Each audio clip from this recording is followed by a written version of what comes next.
Hello. The purpose of this video is to talk about the budget section of the proposal project.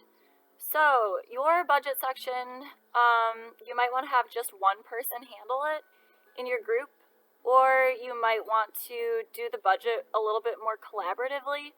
I know that we have a few groups in this class who have projects that have multiple parts. Maybe you're a group which is doing half survey, half workshop. You might be doing a workshop that has a couple different sections in it. You might be doing an app and a survey. So we have a few group projects that have like different parts involved. If that's the case with your project, then it might make more sense for you to split it up by component, so that you might have one person who's doing the workshop section. They're writing the description of the workshop. They made a visual aid for the workshop poster or slides, whatever, and then they're also doing a quick budget for the workshop. And then in that same group, whoever is doing the app can also do a budget for the app, right? However, not every group is doing it that way. Some groups just have one big topic for the whole group, and then everyone's kind of pitching in on the same app or pitching in on the same workshop.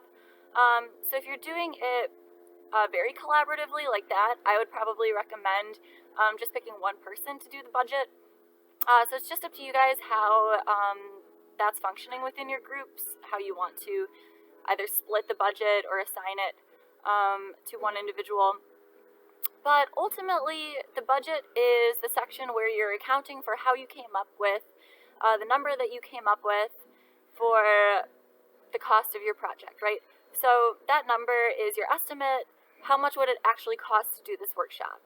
How much would it cost to rent your venue? What kind of supplies do you need for it? If you are doing an app, what are the costs that go into that? Coding, design. So in order to find out like the specifics of costs going into your project, you'll just want to research that individually. Pick a location if you do have a location. Pick, a development team if you're doing an app or website. Come up with a raw estimate for that. Doesn't have to be completely exact. Unforeseen things come up in projects like this.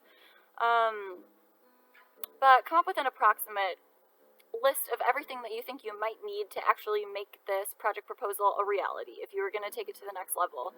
And then in your research process, find reputable sources that will tell you what types of materials are commonly used for projects like this, and you should be also able to find the approximate average costs for materials like that. So the budget section is not narrative. It should have a small narrative at the bottom, just kind of saying, here are my sources, I found these things on these websites. But ultimately the budget section is different from the rest of the project because it looks like a chart. So you can see this in the samples which are posted on Blackboard. The budget sections are just a basic chart. You can make it in Excel, you can make it in Microsoft Word using the chart feature.